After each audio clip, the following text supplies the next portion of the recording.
When I was a kid, nothing made my skin crawl more than having to speak Arabic with my dad in public. I felt ashamed. Growing up as a multicultural kid in Finland, who spoke Arabic, French, and Finnish at home, definitely did not feel like something to be proud of. It actually felt like something that made me the other. It made me stand out. And while today as an adult, I value my multicultural upbringing, that wasn't always the case. Luckily today, I do see that languages are not a liability, they're an advantage. They connect me to culture, to people, to ideas. So again, Assalamu alaikum, peace be upon you. What a beautiful way to begin, right? Things shifted for me when I was 11 years old. I used to live in a very homogeneous, all-white neighborhood in Finland. We packed up our bags and we moved to a place called Suvela in Espoo. Now, Suvela was an interesting place. They actually used to write that there was white flight happening in Suvela, that Suvela was such a horrible multicultural place of hell that all the white people were leaving. And I remember my Finnish mother was actually quite nervous about moving to Suvela. But yeah, we packed up our bags and we did indeed move to Suvela. And I feel that my life took a 180 at that point. I finally started to see and spend time with kids who felt like me, sounded like me, looked like me. Kosovo, Kurdish, Indian, Pakistani, Somali, Russian kids. And we all shared the sort of same struggle in life and the same silent questions. Where do I belong? And am I enough? For me, it was different in that way that my sort of skin tone and my Finnish fluency, it allowed me to blend in. When I was walking the streets, no one knew that I was different. I belonged. I was the same as everyone else. But for my black and brown friends, that was not the same. They were visible signs and markers of their culture. Hijabs, turbans, kufis, braids, accents. And they faced racism head on. In classrooms, in job interviews, online. So definitely throughout this life of mine, I've realized that although I struggled with my identity, the story for me is not the same that it is for my non-white friends. Now, diversity, equity, and inclusion, it's not about helping people to fit in. It's about redesigning the systems that never included all of us in the first place. And that's why it's important. And in Finland, it's very much important. Why? Because the idea and the discussion of who belongs to Finland is being rewritten. Not just in politics or headlines or social media. It's being rewritten in classrooms, on playgrounds, in places of work. And that's why we need to talk about it. You know, 20 years ago, only 2% of the Finnish population spoke a native tongue that was something else than Finnish or Swedish. Today, that number is 11%. Did you know that 25% of kids in Helsinki who are in early education speak something else than Finnish or Swedish as their mother tongue? Finland, indeed, is changing. The topic of diversity, equity, and inclusion is taking a hit at the moment.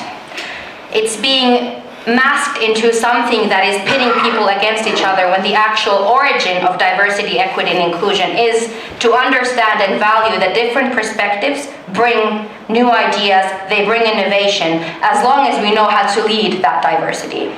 Because diversity is a fact. Equity is a system, a way. And inclusion is a way of doing things, and belonging is the end result. Let's break it down. Diversity means we have a playground with kids who are black, brown, some of them are on the autism spectrum, some of them have hidden disabilities or shown disabilities. And inclusion is designing a playground where everyone feels that they belong into that playground. In 2050, 1 in 4 of each person on Earth will be African. The global center of youth, of innovation, of ideas is shifting. It's not Europe anymore. Maybe it hasn't been Europe for a really long time. Now, what is Finland doing to be ready for that change? Do we have the right people leading the change? Do we have the right people who are sitting at the tables where decisions are being made? Or are we still excluding everyone that doesn't fit that one particular box that we have designed Finnishness or Finland to be? In order for Finland to be future ready, we have to be part of the game and realize that indeed the global shift of innovation and the center of innovation is no longer the Western world. it's somewhere else. The World Economic Forum lists emotional intelligence, cultural competence, and empathy as top skills of the future. Now, who better to bring those skills than people in this room, people who have lived, in fact, a multicultural identity and life since they were born. These are the people that we should be inviting in. These are the people that should be sitting at the table and having the discussions of the future. Because the future, it's being built today, and it looks like us, like everyone in this room. I'm the CEO of Startup Refugees. We are a non-profit social enterprise founded 10 years ago. 10 years ago, something happened in Finland. 30,000 asylum seekers from the Middle East came to Finland. Before that, we had the Arab Spring that started in my home country in Tunisia, when Mohamed Bouazizi, who was fed up with the corruptive system that Tunisia had, decided to light himself on fire as a protest. His FU to the system and to the country. And that started a domino effect. Tunisia, Morocco, Egypt, Iraq, Syria, we know what happened after that. ISIS was born, a lot of trouble came. And in 2015, 30,000 asylum seekers entered Finland. Finland went nuts. I'll never forget the headlines. Oh, these refugees, are they really refugees? How come they have mobile phones? How come they have nice jeans? How come they look okay? How come they look like they're in good health? That's all that Finnish media could talk about. No one was actually interested in the root cause. Why are these people coming to Finland? What's their story? What's the deal? And that's where Startup Refugees came. It decided to fight against this narrative of making people be afraid and causing panic, and instead ask the questions of, hey, who are these people? What do they know? What do they have in their back pocket? How can we help them and how can they help us? Startup Refugees started as a group of volunteers visiting reception centers with their laptops. They were asking questions like, who are you? What is it that you know how to do? What have you studied in your home country? What would you like to do here in Finland? And having a very big network of companies, individuals, mentors, organizations who are interested and who saw the potential in these newcomers and who wanted to do something for them. And we started matching. We started matching welders into companies. We started matching JavaScript front-end developers, coders, architects, graphic designers, all sorts of talents that all came from the Middle East. And we were connecting them to the companies here in Finland. And a movement was born. And 10 years, we are still here. In 2022, the war in Ukraine took a turn for the worse. And once again, we had 50,000 Ukrainians come to Finland. But the headlines weren't the same as they were in 2015. No one talked about why do they look like they're in good condition and why do these ladies have nice handbags or nice clothing. Everyone knew that they were indeed refugees, and Finland opened up. Ukrainians were allowed to use public transportation for free, visit museums for free, which is a wonderful gesture. But this gesture was never given to the black and brown refugees who have entered Finland.